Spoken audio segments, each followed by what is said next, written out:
Juggling motherhood and modern day life can be stressful and relentless, but it doesn't need to be this way. The Joy of Being podcast is the answer to maternal mental health, bringing sustainable relief and calm to hard-working mums everywhere so that you, your family and work can thrive. My name is Marina Pearson and I'm your host, transformational coach and mum who loves to interview business owners, transformational professionals and creatives to have insightful conversations about what it takes to really live a life that is thriving, fulfilling and full of joy.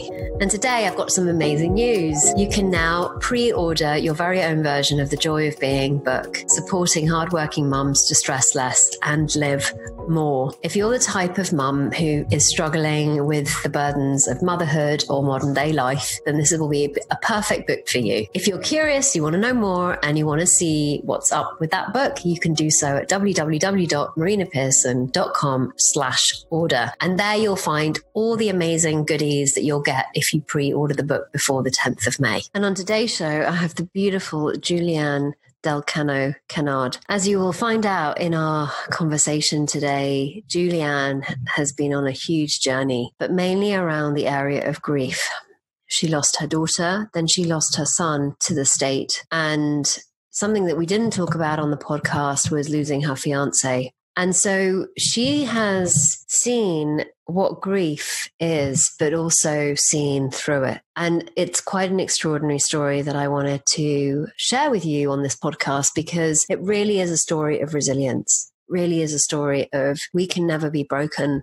It's a story of hope and love and understanding. And so for any of you that may be going through grief or have lost a child, or have lost a loved one, or know of anyone that has, then this is going to be an amazing episode for you. Enjoy. So welcome, everybody. I'm super excited to have Julianne here today. As I was sharing with her before, I'm in awe of how we manifest things in life. And I remember seeing her story and was so impacted by it that like literally 6 months later, I reached out to her and I said, hey, I want to interview you because what you have to share is so powerful. I can't believe we're here today doing it. So thank you so much for being here. Thank you. Blessed. Oh, thank you so much. So Julianne, over to you really. You know, for those that are intrigued by your story, I'd love to just hear what happened. Let's see, where do I begin? I guess I found myself as a single mom once again. Most of the time I raised my children, I was single. I was just married for a brief moment. And I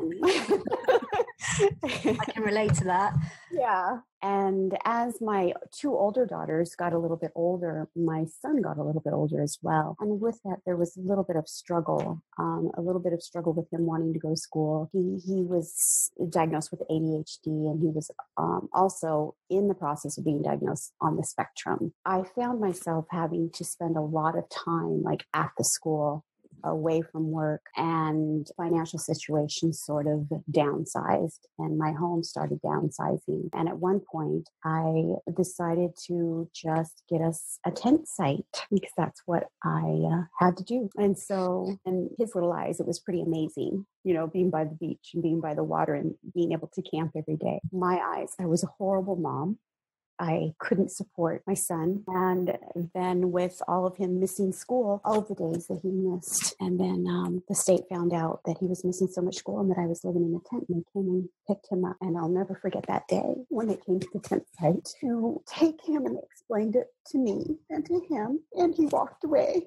He was so little. And I ended up going over to a friend of mine who was a doctor and staying there for a couple weeks. And all the while in the process of going to court with the state, and something happened. I guess you could say my thoughts quieted down with the help of a beautiful dog. Every time I burst into tears, she was gone. She went away to Hawaii. My doctor friend was gone, and I just was left with her dog and her cat. And every time I burst into tears, her dog would come running, and then I began feeling bad for this poor dog. But in doing so, I became present. I kind of listened to the wisdom of this very moment, and I started to feel better because my son wasn't being taken away over and over and over again. It was my resistance to that I was hanging on to it. It was almost like I was putting it in a backpack that I was wearing. So for those that are listening, I think there's an important piece here about wisdom. And I know that to you and I, it just seems like so normal these days to talk about wisdom and how we can hear it and you quieten down. But for those mamas that are listening in and like going, yeah, but my situation's really bad and I don't listen to wisdom and I don't trust it. Or if I do, how did it happen for you? Like, how did you, yeah. I could not get out of bed. I could not get out of bed. I was there at her house for at least 2 weeks while the state was processing all the paperwork. And I wanted to die, but I couldn't because I had my children. But I did. I didn't want to live. And every time I would burst into tears, this little dog came. And all I know is that my thoughts of the past and my thoughts of the future drifted away when this little dog brought me to this moment, and I consoled the dog. And that's when a tiny little bit of wisdom began to percolate up, and I felt better. And I felt like there's something about that. I'm onto something there. And it didn't stay with me for that long, but it sure left a deep feeling within that I wanted more of. And it didn't happen overnight. I just am so grateful for that dog. And I went back to, at this point, I rented a room from the sergeant of the police department, the head of the police department. He had a room for rent, and I explained my situation. He said, of course, come on in and I'll help you get your son back. And so I spent more time just, I wasn't introduced to the principles until after all of this. So all I know is that there's a feeling, there's an innate intelligence inside each and every one of us. There's a space, and I like to call it the space of silence. It's the wisdom of the moment, and it's being present. And I know these are all doings, and at that time, I couldn't do anything except for cry and lay in bed. So I do understand. I mean, I'm not saying that it's simple, because I had those cry days, those days where I just the mere getting out of bed was debilitating. I spent a little bit more time with being present and going through the motions of going to court. And I applied for this job, and I was interviewing for this job, and the very day I got the acceptance and the offer, a couple hours later, my beautiful 19-year-old daughter was in a fatal car accident. She was on her way to university, actually to a Thomas Rhett concert that was on the other side of Washington State. There was no drugs or alcohol involved, and the window was rolled down, and her car rolled, and she hit her head on the pavement. It was a single car accident. There were 3 other girls in the car with her. What I noticed at that time is my daughter is okay. She's not hurting. She's not in pain, and she's free. But these 3 other girls, her 3 beautiful best friends, have to live with that. They have to move on in life with that. And so I remember speaking at the memorial after I visited my daughter when her physical body came. I just remember looking down at her and just these feelings of honor, because I got to be her mom. I got to raise her. Some people never experience that. Some people can't have children. And some people, I don't know. I'm so honored that I got to raise her. I got to be a part. She was such a gift in my life. I remember wanting to share the love that she had shining through her since the day she was born. She was kind of a stinker to raise. She was full of energy. But she was so full of love, and still is so very present here non-physically. So I took all of that. I made a very tough decision with that. that day, I had to decide if I was going to go see my daughter for the very last time before they do what they do in preparation for burial, or go to court. And I chose to go see my daughter. And in doing so, I also chose to send my son to go live with his dad. Because what I'd like to share is that I saw this beautiful little boy who has this beautiful little boy who deserves so much. And I felt like I was keeping him trapped, like I was attached to a certain outcome that I thought in my mind to be the right one. And that was my son being with me. Mm. But in doing so, I couldn't provide. I didn't have the connections that my ex-husband, his father, did. He has a beautiful family with two sets. His parents got divorced and they married two amazing people. So he's got two sets of grandparents just on his side to wrap around this beautiful little boy, a baby sister, a puppy, and a beautiful home. And as much as I wanted to hang on to this outcome, I realized at that moment, looking down at my daughter's physical body, that there's more. There's more. This wisdom came through. This something that this infinite potential, this innate intelligence that we all are connected to, came through. And I chose to have my son go live with his dad. It's been painful. It's been a challenge. I know deep down I made the right decision. And then I knew I wanted to go speak at the memorial and share as much as I could, not as a grieving mom, but as somebody who has the opportunity to share a little bit of her story to this community that was so heartbroken. There were over 2,000 people at my daughter's memorial. And she was such a bright light that I wanted them to remember that she continues to shine in every way. These are just, you might think this is crazy, but I believe that these are just earth rovers. We're beautiful spiritual beings here in this earthly plane with these earth rovers, these clunky earth rovers we wear. Love it. She's free. She's free from that earth rover, but she's still very present. Mm. I didn't know how to articulate this, but I did. And I probably babbled just as much as I'm babbling now. So after the memorial, I decided to do something that I've never done. I've never left my hometown. I've never left the continental United States. I went up to Yosemite for 4 months until I got snowed out. And then that was just the most amazing feeling, Marina.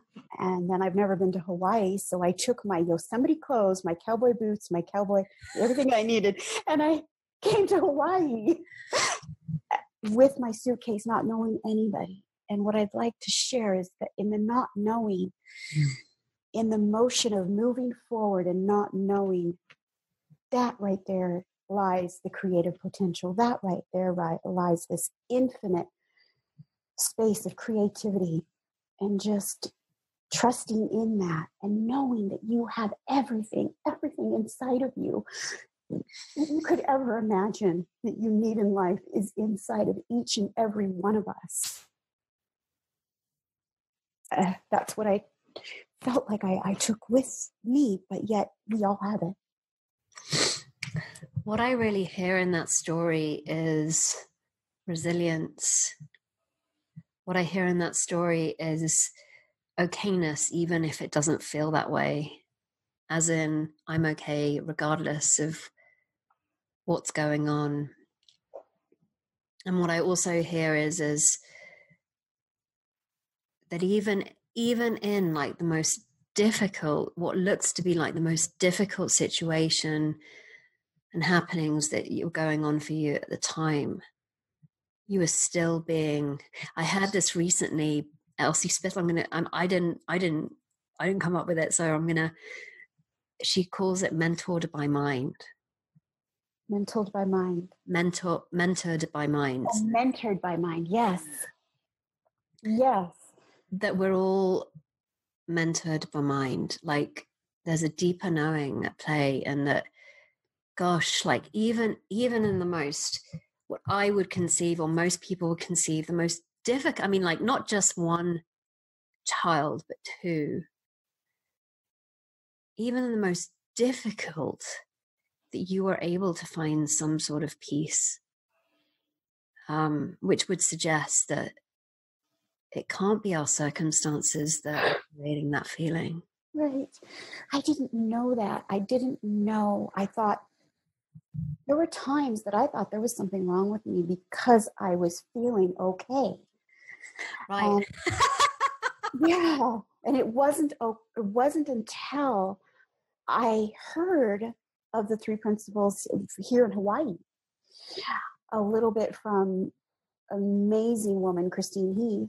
I met her actually last weekend. She's love her. Isn't she? Oh, I love her so much. Wow. I know she is. I don't know how old she is, but I certainly had I had an inkling that she was a lot older than she looks. 28. Yeah, of course. Yeah, I know, right? Wrinkles. How did she do that? She's just beautiful inside and out. Yeah. And so she's I like to call her my aunt. She's just a very special person to me. And then when Rudy came, I saw his animation, and his animations are amazing. And you can find those on Innate Evolution. It gave so many answers to what I was feeling inside. And I just thought, oh, I'm not crazy. This is this innate intelligence inside of us all. It's flowing through us. And it wasn't until the principles that I couldn't articulate it. And then now I have words to wrap around these amazing feelings. And even doing so, the words, it's like you can't describe the indescribable, but the principles do it so beautifully. It's just, yeah, now I'm floating. Yeah. How it works. So, and I know that I talk a lot about 3 principles during these episodes, but I always like to sort of point mums and women back to actually what they are, which is mind, consciousness, and thought, and how that's how we create life and our experience of life, that we're not living in the feeling of our circumstances, but living in the feeling of thought. Right. So, do you get to see your son now? I was thinking about this morning. No, not, and talking to him, not as much as I'd like, but I know that he's coming to the age where he's going to be able to make his own decisions. And I know that with that, I feel deep inside, with that's going to change. I know it will. And I just take a deep breath. It's almost like instead of life coming at me, it sort of flows through, as it should. It flows through because there's no hanging on to it. There's no resisting it. There's no being attached to any specific outcome. It's that wisdom of the very moment that little dog taught me. Amazing dog. Like I actually have one now. We can learn so much about animals, can't we? Because they're just so in the moment. She's all a boy and like bouncing around and laugh. But there's I know I shared this with you before, but it kind of is a real resonating point here, where like I can relate to what you're saying around, it felt really obvious to you to do that as opposed to kind of hold on. Because I felt the same way with regards to my son and my situation with my ex-husband. Now, of course, we share him, but I could have gone, it's interesting. Like there was a lot of family who basically said, oh, he should be with his mother and you should be careful and what he's done is selfish. And I really bought into that for a while. And then suddenly something shifted for me, which was, hang on,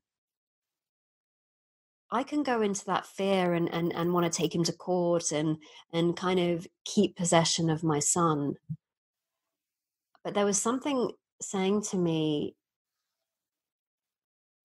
it is what it is, as in, this is a situation that's being presented, and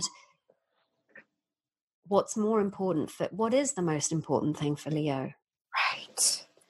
Right. Exactly. And it wasn't me taking my ex to court. Right. It was for him to be able to spend the time with his dad. Who am I to take that away? And like, they're really close. But also, what an amazing experience. Right. He's going to be brought up in three different cultures. One is the States, one is in Spain, but he also has two parents that are British. Right. That is just, that right there is the epitome of love, pure love, to allow what's best for your son. And he's going to take that and he's going to grow up. We were all little people once. Yeah. We all have memories. We all have a little bit of our childhood. He's going to take that and just love you even more. And the love that exists between me and my ex, I'm not saying the kind of love that you find to want to get yourself married to them again. Right. But the ease in which our relationship has it really has transformed in the last 3 months, I would say, because I was still a bit like, at Christmas time, because I was here. The fact that I can stay in his house, the fact that, yeah, right. So it's just what I keep coming back to is, what will Leo remember?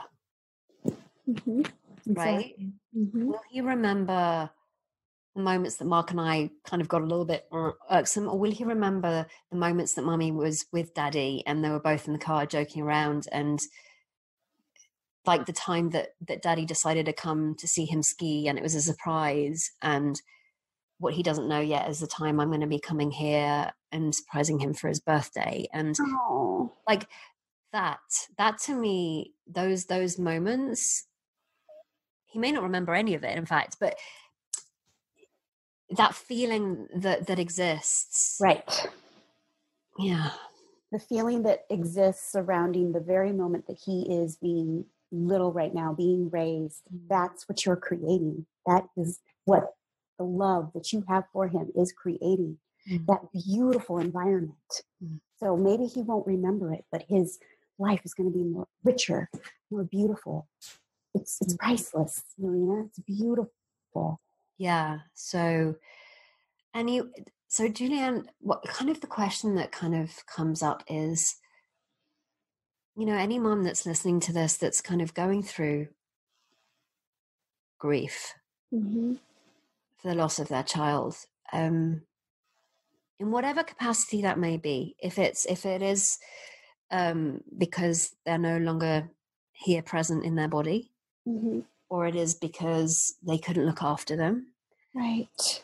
I don't know, like, what would you love them to know? That they're only up against what is happening in this very moment. In this very moment. And I know, because I've had a backpack full of memories and pain and diagnoses, but really it's this very moment that the only thing that we're up against. It's not what should be, what I should have done, what will happen, what has happened. It's the here and now.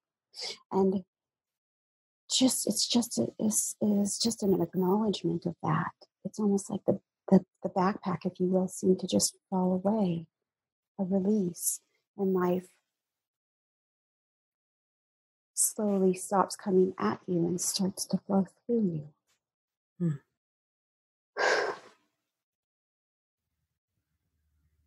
And that we are human. We do have these clunky earth rovers.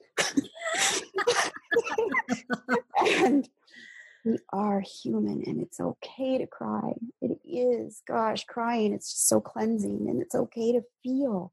It's okay to not be okay.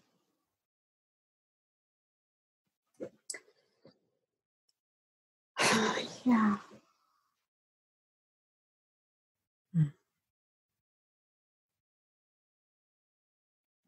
I remember I'd feel a little,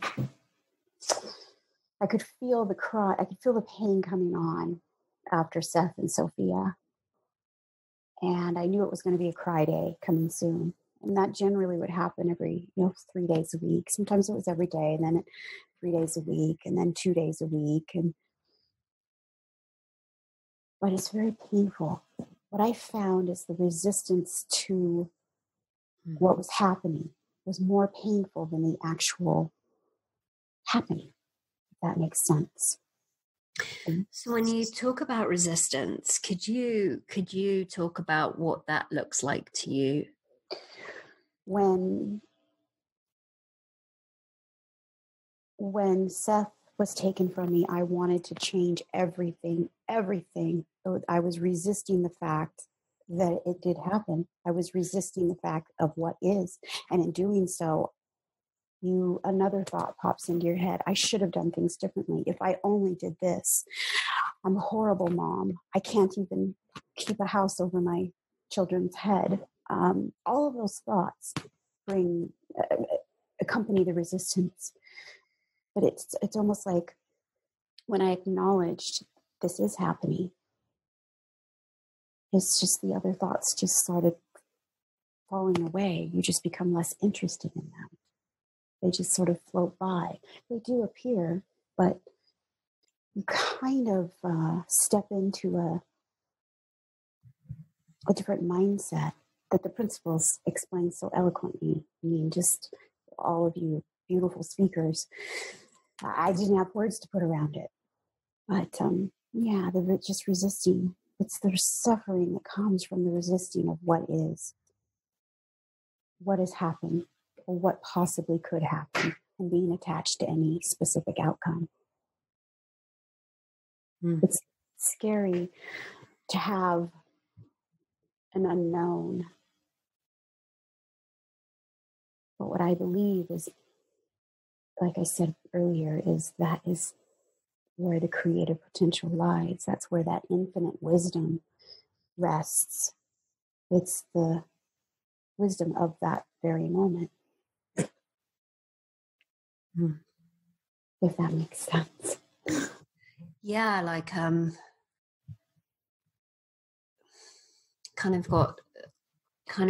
what comes to mind is I've been hearing a lot these days around the intellect and versus the heart, like the rational personal mind, which is all around the shoulds, the have-nots, the shame. Yeah. The shame around what we do or what we don't do, especially mums. I mean, and I put myself in that category because it's so easy for us to blame ourselves 100% of the time for the things that aren't working, and kind of lay it back on ourselves and saying what a shitty fucking mum we are. Mm-hmm.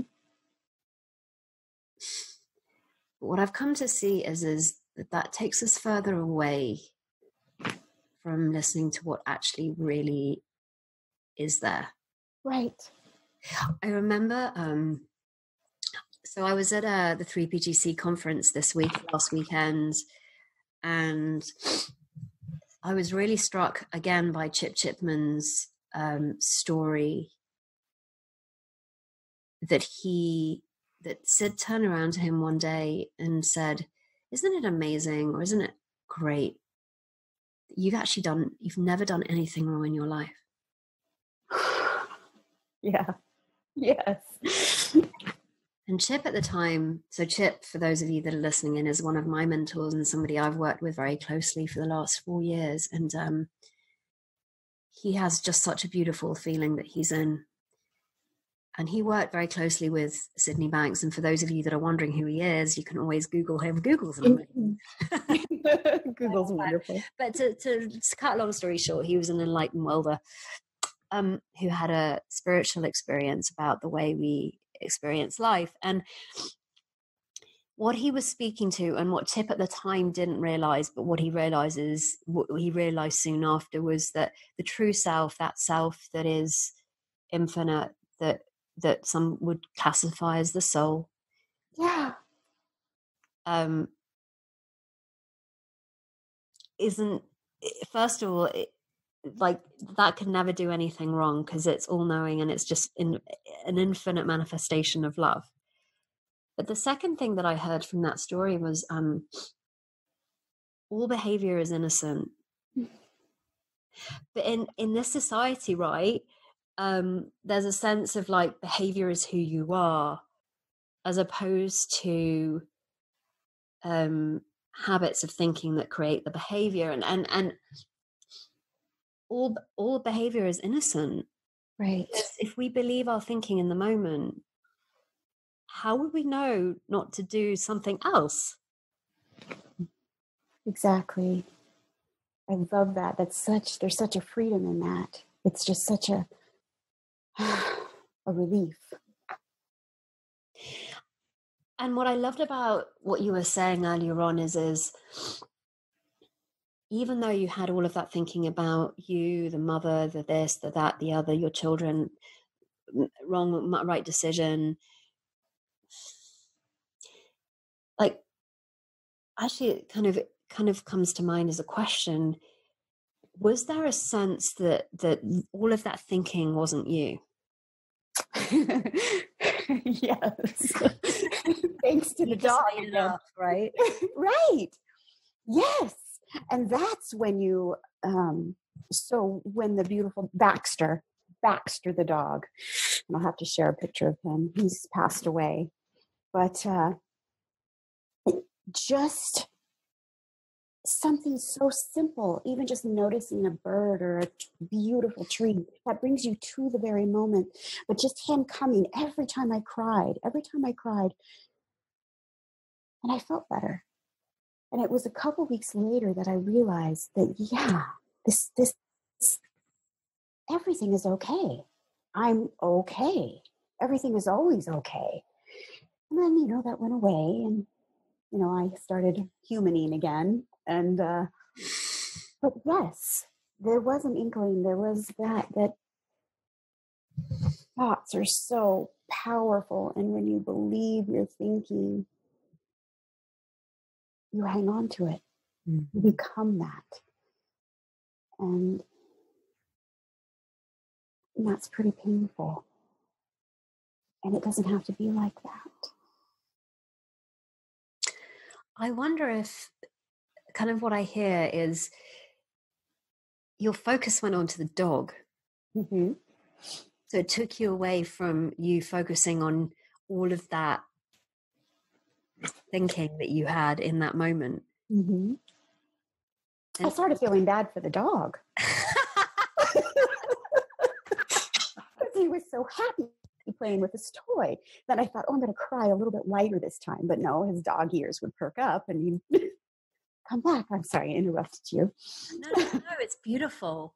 They are so non-judgmental, aren't they? And they are the source of infinite love. Mm-hmm.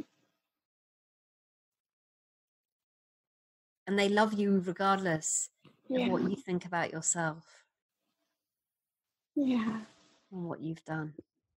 It kind of mirrored, it was that unconditional love, that being in the moment, Because when I would stop crying, he'd be, okay, everything's fine here, and go back and play with his toys. But it was mirroring what we all have inside of us. I believe that the only way I could see that, truly see that with clarity, is because it was connecting to that space, that beautiful force that is in every single one of us, that's pure and so positive and bright. So just seeing that and experiencing that, it's just a mirror of who we truly are. So the other thing that keeps on nudging me, like, right, is what all of this has brought about. Like, I know you just got married, and so I did. This, I don't know, right? Like, I'd love to know more about that. Like, all of this, what looks like hurt and pain and resistance, but yet what the future holds. Because I know that we might be in this and you get so scared of what the future will now hold for us because of this. It looks to us like the situation has created of the unknown. So I'd love you to talk more about that. I'd like to share a little bit. Back in May, I was here in Hawaii, and the Kilauea erupted.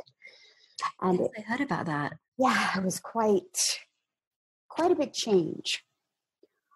There was lots of lava, lots of what people would call devastation, but also I like to see that and look at it, and it was such an honor to be here and experience it, because it's birthed so much new life. It's birthed beautiful, like, little plants that are already growing out of this, that can only grow in the lava, where the lava beds are. It's birthed communities coming together, sharing love. It's reminded us of what's important and what's insignificant. But it's so interesting that we hung on so tightly to the insignificant, and it takes something like that to bring us all together. I saw this little homeless family come through. I worked at a little store on the Hamakua coast, and many homeless people came. Their houses were engulfed by the lava. But this mom and dad were still in shock, and the little girl comes up and says, "We get to buy chocolate and marshmallows and make s'mores because mom and dad are taking me camping."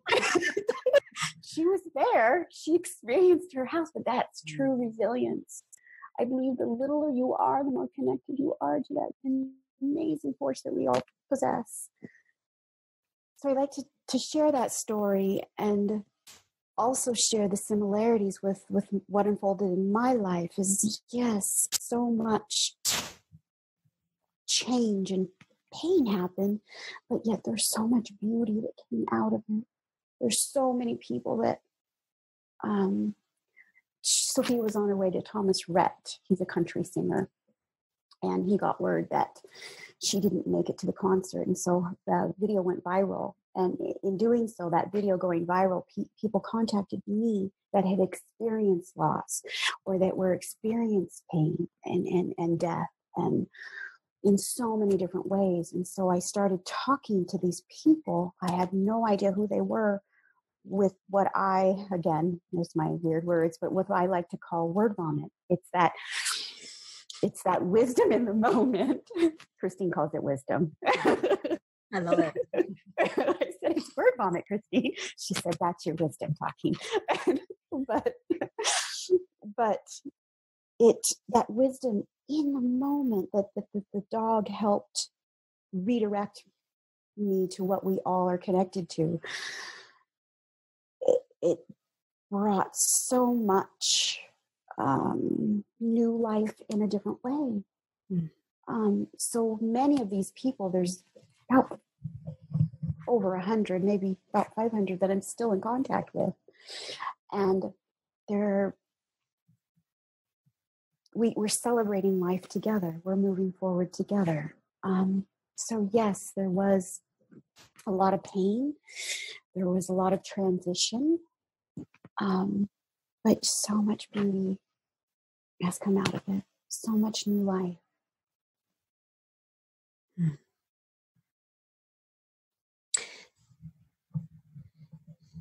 You know, I kind of what comes to mind when I hear you talk is this an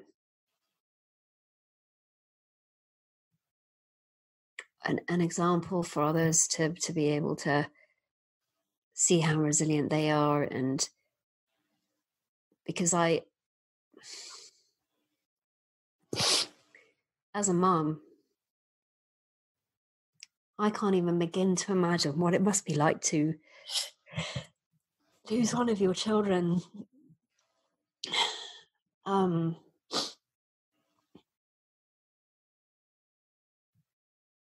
Even less both, but for another reason.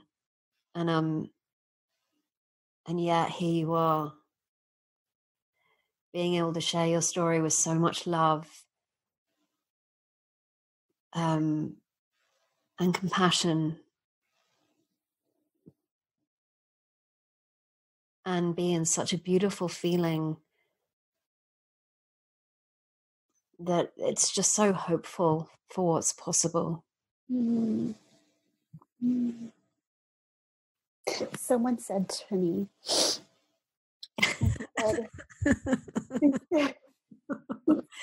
oh, yeah. Oh, I have my tissue ready. Yes, you do, and I just have my hand.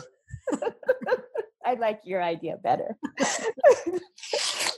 Oh, that's perfect. It's portable. Someone said to me, well, it was everything that happened to you that made you resilient. And I said, no, because we already are resilient. We already are. It's already there. It's there inside each and every one of us.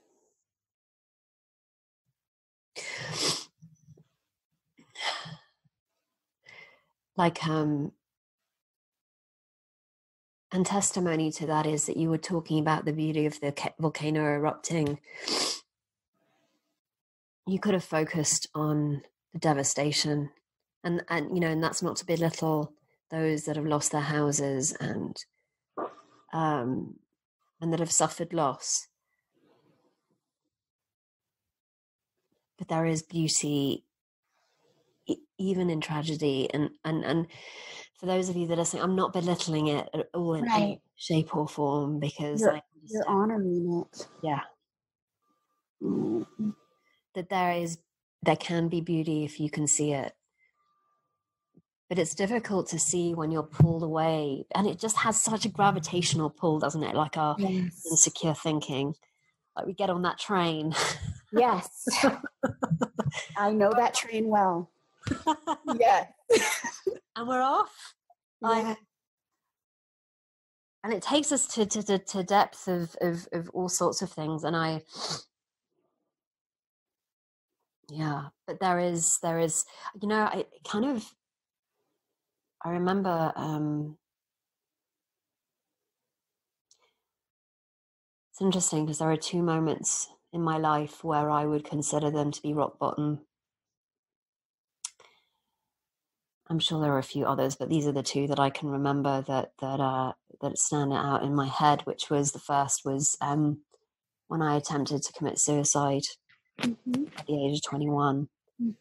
I actually went as far as getting the sleeping pills and taking them. Oh, wow. And so I'd been doing a lot of drugs. I'd been drinking a lot of alcohol. I wasn't eating. Some would label it as anorexia, and I was doing a lot of amphetamine. So it didn't look to me like I was particularly okay. Right. but I just wanted it to end the pain, right? Mm-hmm.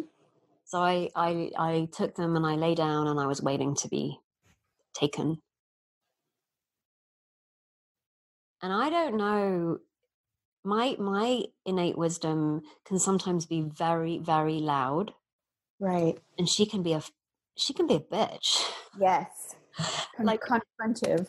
Yeah, very, right? Yeah. It's Mm-hmm. like, get the fuck. She was so clear though. Like, what the hell have you just done? Mm-hmm. Get up, go downstairs, tell someone what you've done, and get your butt to hospital. Mm-hmm. It was so clear. So that's exactly what I did. I just followed her orders. I was a bit scared of her at the time.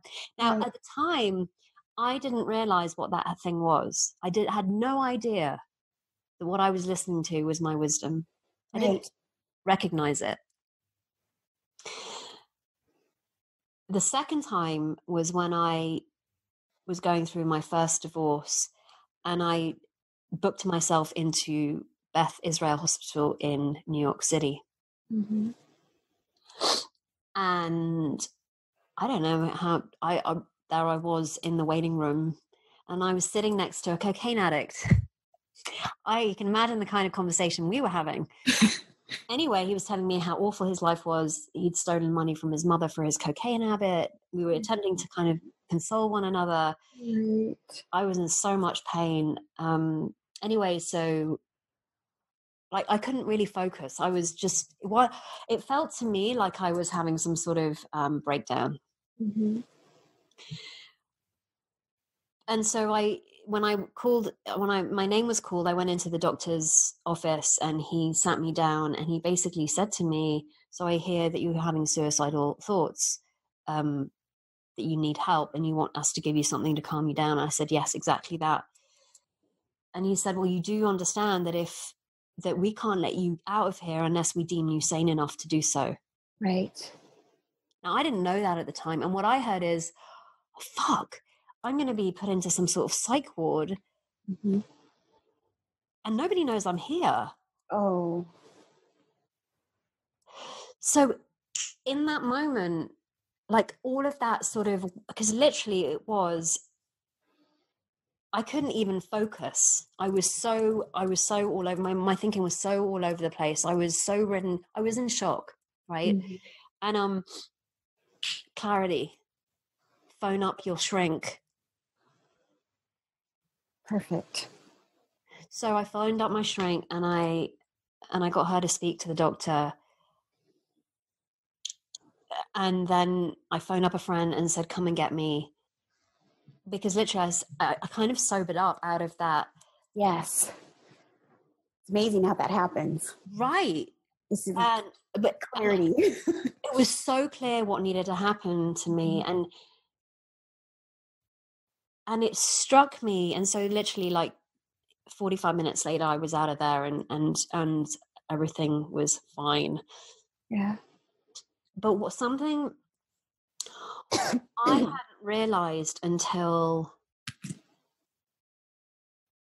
maybe about 2 years ago, that actually was what had been going on.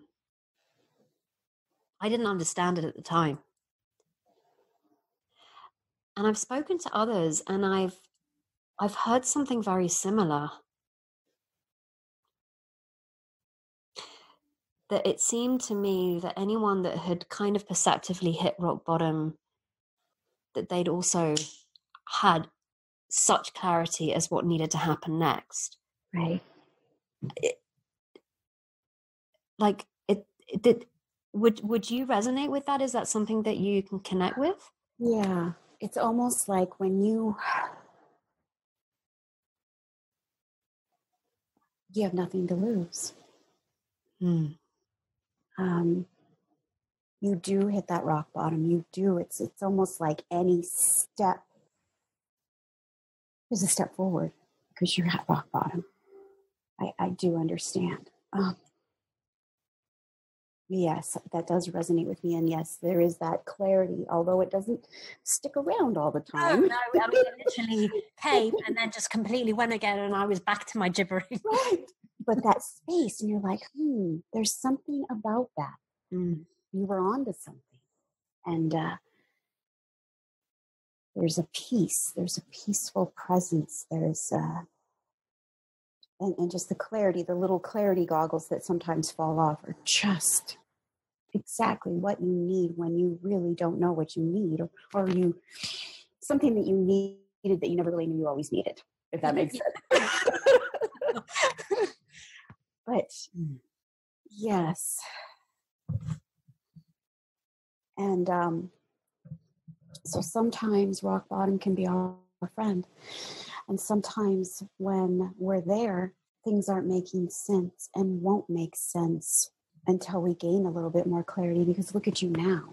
Look at how many people you've helped. Look at you. Ditto, like young lady. Raising such a beautiful son and doing it so with nothing but unconditional love.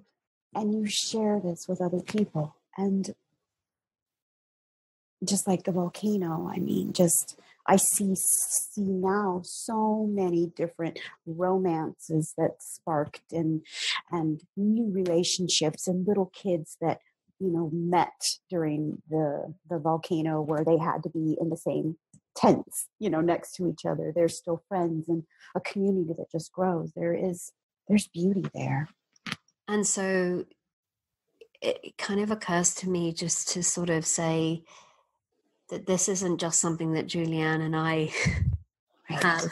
This is actually universal to all of us. Yes, every single one of us. And that this sort of thing of like, there's something wrong with me is just thought. It's not who you really are. It's not, you're not your thinking. We think, but we're not the thinking or the content that we have inside. Correct. It's almost like when we have those thoughts of discomfort, we're being pulled away from really who we truly are. And now it's almost like a signal, like we call them rumble strips. When we're driving along the road and we hit the rumble strips and it's a little uncomfortable. It's disturbing. It makes an ugly sound, but it doesn't mean that something's wrong with the car. It just means you're out of alignment a little bit. It means... But I also hear in your story that you really listened, or that you heard, like we're always being nudged back. Yeah. Nudged back into alignment. Come on. Yeah. Yes, exactly. It's there. It's like a beach ball. You're pushing that beach ball down with all of your thoughts. You're naturally buoyant. You're naturally going to float. But it's our thoughts and it's our believing our thoughts. It's being attached to a specific outcome. It's being resistance, which is so natural as a human, you know, to resistance to what is. You push that beach ball down, but we're naturally buoyant. We're light. Yeah. But you have another beautiful daughter, right? Yes, I do. So I'm curious about that. I'm curious about how all of this situation has it made you more appreciative of what you do have, the time you do spend with her? Like, I'd love you to share more around that. It has so much. So, as a mom, after all of that, I was very smothering of her. Right. And I remember she was just 21 and just experiencing she went to Vegas and I was like, well, I want to go to Vegas with you. And no, Mom, you can't go to Vegas with me. And so I'd go over to her house and clean her house while she was gone and make sure she had groceries and bring food to her. But yes, that was it. I was smothering her a little bit. So that's when I chose to go to Yosemite. And our connection changed, but it strengthened and deepened. And she became something. Sophia was interesting because Sophia was more of the protector of Sinclair. Their names are Sophia and Sinclair and Seth. And Sophia is the one that has now transitioned. Sinclair is my oldest. And But with the absence of me and Sinclair and Seth, excuse me, of Sophia, Sinclair blossomed. She sort of found her own way, and she's just this amazing, beautiful, resilient woman. She's not a little girl. She's a beautiful woman. She has a little business. She's a master esthetician. She does weddings and works together side by side with a photographer, and they go and they do these amazing, beautiful weddings. And during the day, she works for my ex-husband and does his books. So she has a day job and her true passion. But and it's the dynamics have changed. Sophia and I were always super, super close, and we had this uniqueness. I truly believe, because she was here for a short time, that a lot of wisdom spouted out of her. And it's just this connection that was there because it was going to be short-lived. And Sinclair, it was more of a mother-daughter dynamic. But now we're truly best friends. And I love that. I cherish that. That's priceless, and it's an honor. How did the death of your daughter impact her?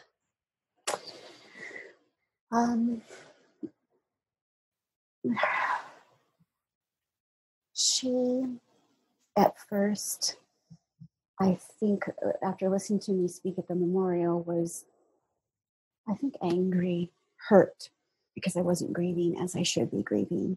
And it was because I spoke, as I said, not as a grieving mom, but as somebody who I felt had this opportunity to touch so many hearts and remind them to go back within, that we all possess a certain essence, the essence of life that's there. And that's kind of when I felt like I was doing things wrong. I was grieving in the wrong way. I wasn't doing it right. There was something wrong with me. And we drifted apart. But now, I mean, she's so in love with Rudy, and so in love with Rudy and Mom. Which one came first? Mom.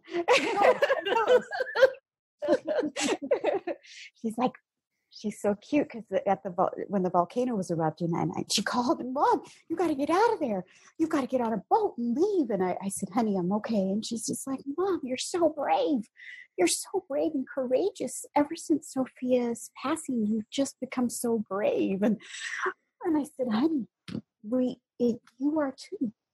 And just little conversations like that, just the opportunity to remind her just how much she's grown and how beautiful she is. It just, those little conversations are priceless. So yes, there was a separation, that she was angry, hurt, because it appeared as though I wasn't feeling the pain that a mom should be feeling, and grieving in a way that a mom should be grieving.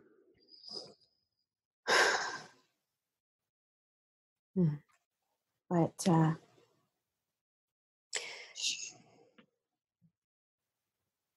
what made the difference? Like, from that to where you are today, what changed, and how did it change? And was there anything specific that she saw? Oh, well, yes. The difference is that it was continual. So yes, there were days, and she would know that those were days of my cry days, because she would call me and tell me, Mom, you had a cry day, didn't you? After we reconnected again. But the difference is that she thought I wasn't grieving in the way a mom should grieve, and she thought I was in shock, and that I was going to crash, and that this was going to be short-lived, and that I was in denial. But I think it was just before the volcano that we really reconnected. And then with the volcano, I mean, we had these beautiful conversations of, Mom, you're really okay, aren't you? And then she started asking me, like, she used to be so scared to fly. And Sophia was her flying partner. And so she flew to Vegas, but in doing so, she had the most horrific panic attack. And then she went back and was given a diagnosis of anxiety and had to be put on some short-term benzodiazepines for situations like that. But Rudy and I had the opportunity to fly to Seattle and bring her to Hawaii. And we had a beautiful conversation on the way to the airport. And she handled it amazingly. We had a lot of turbulence. She just sat there watching her movie. She leaned over and said, "Wow, Mom, that was a big bump." And then went back to watching her movies. And it was amazing. And she said, "Mom, I couldn't have done this if I wasn't with you." And I burst into tears, and it meant so much. But what changed is that there wasn't a change. That I wasn't grieving in the wrong way. I wasn't in denial. She saw that I didn't have a resistance, and I released any specific outcome, my attachment to any specific outcome. There was growth within her, within me, and within our relationship. I heard it yesterday said that you can have love, but if there is an understanding that's what creates rifts in relationships. And what I hear in what you're saying is that it seems to me that she, at the time, maybe didn't have the level of understanding that you did, but that over time, the way that you were being showed her that there was more to this than probably she thought at the beginning. Like, maybe I might have been a little bit judgmental on that one. As in, like, it's not that you didn't care. Mm-hmm. It was more that you were just sharing that there is a possibility to feel differently about something, but it's not that you didn't care. And I've come to see something which is kind of interesting to me, which is you can care more when you're not worrying so much. Yeah, you can. It creates so much more room for love. Yeah. And somehow you can give more if you're not in that place of stress and anxiety. Yeah. Because all of that self-concern, because it is self-concern, isn't there. There's room. And something that I heard was nature abhors a vacuum, so that if you've got space, more can come in. Yes, that's right. Because we have this space. The space is inbuilt. It's there inside of us. But sometimes it just gets pinched off with our worry, with our resistance, with our attachment to any specific outcome. It does. So I can imagine, and I guess I'm assuming, but correct me if this isn't kind of what I'm hearing, is that her level of understanding grew, and she was able to see something new for herself in the situation. Yeah, her level of understanding of just truly the infinite potential that she truly is grew. The connection of who she is blossomed. The deep sense of knowing just arose, and it's growing every single second. And I guess with that, she was able to see the situation slightly differently. Yeah. What about your son? Was he involved in in any of that? Like, did he have an experience? He was there at the memorial. He thought it was beautiful. And he got a little sad when they did the memorial video, and then he had to leave a little early because of that. So he went home with some family, and then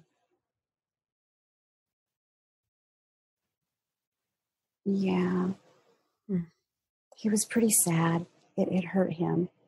I think just the change hurt him, but yet there's situations that he's experiencing now that are so something that he would never experience. He's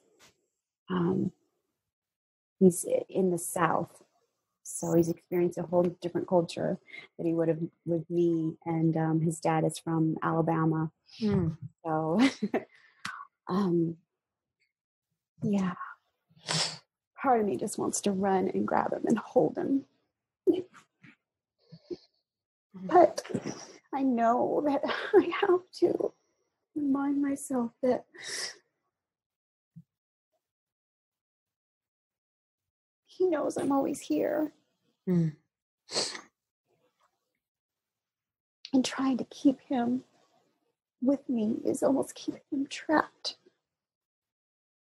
Like I said before, like a little bird that should be able to fly, but you keep them trapped in a little cage because you think that's what's best for them, when truly it isn't. So yes, there is a lot of pain there. I was thinking about it this morning. Just, my communication with him is not enough, but just the fact that he is, and I'm here, is though. Because I don't know what's to come. I mean, this.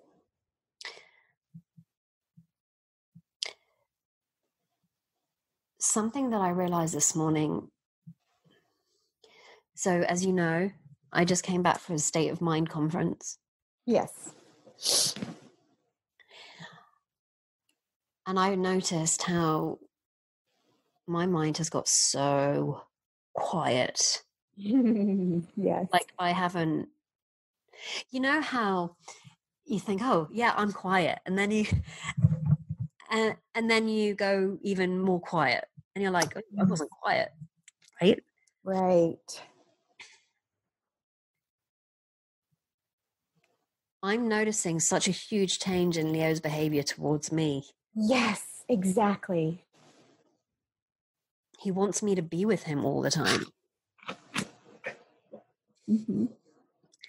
This is not usual. He usually has a preference to be with his dad. And so what I've noticed is that when I drop into that beautiful feeling, which I can so feel you in, that it cannot not make life more beautiful for you and for those around you. Like it cannot but do that. It's inevitable. It's kind of like an inevitability. Yeah. It's because you resonate, Marina. You resonate. You just released. You had a release in any significant attachment. There was unconditional love that you let flow through you. In doing so, you resonate with such beauty. And of course, your son wants to be with you. But I'm reflecting that back to you. Thank you. So easy to see other people, isn't it? As a mirror, and we have to remember it's a mirror. And you know, for those of you that are listening, that this is what's possible. Yeah. Like not just for me and Julianne, but also what's possible for you too. And I remember, you know, my mentor saying, just trust the feeling and let that feeling take care of you. And I was like, yeah, but. Right. Exactly. Is that it? But actually, is it? It is. It really is it. Like the feeling you're in, Mm-hmm. the beautiful feeling which we can be in, which is love, is such a miraculous. It gets you free lunches. You get to go in and, or you guys call it a queue. You get to go ahead in the queue. Yeah, they give you money, they give you discounts. You don't even need to ask for them because they just like you. I mean, seriously, it's quite amazing. But also people want to hang out with you more, which is kind of something I've noticed. Like this thing about it. Mm-hmm. Your children want to spend more time with you. Bingo. Yes, I know. So I guess I'm kind of saying that because if you're wondering, if you're listening and you're wondering, well, all I can say is look in the direction that Julianne and I are pointing to, because we can't talk about it per se, because we can only be in that direction. But yeah. So Julianne, if someone wants to connect with you, they want to tell you more about, maybe like they've gone through the same situation and so forth and so on, how can they do that? They can contact me by my website. Our website, Rudy and I have an online business. It's Innate Evolution. So innateevolution.com, and under the About Us section, you can learn more about us and connect with us. I'd love to speak with anybody that's hurting. That's what I want to do. Well, thank you so much for your time, your presence, your grace. And yeah, I hope that everyone that's listening today has got as much out of it as I have, and being in the presence of this beautiful woman. So thank you, Julianne. Oh, thank you so much. It's been an honor. Yeah, it's been an honor. Thank you. Okay. Until next time, bye-bye for now. Bye. And there we have it, another amazing episode of The Joy of Being. If you enjoyed this podcast, you may well enjoy the book as well. You can either download a free chapter, www.marinapearson.com/chapter, where I go into much more depth into how we can create more time and space as mums. And if that doesn't fly and you're more curious about getting the entire book, then you can do that too at www.marinapearson.com/pre-order. There you'll find a page with all the amazing goodies that you'll get if you pre-order it before the 10th of May. So until next week's episode, remember, you are the joy.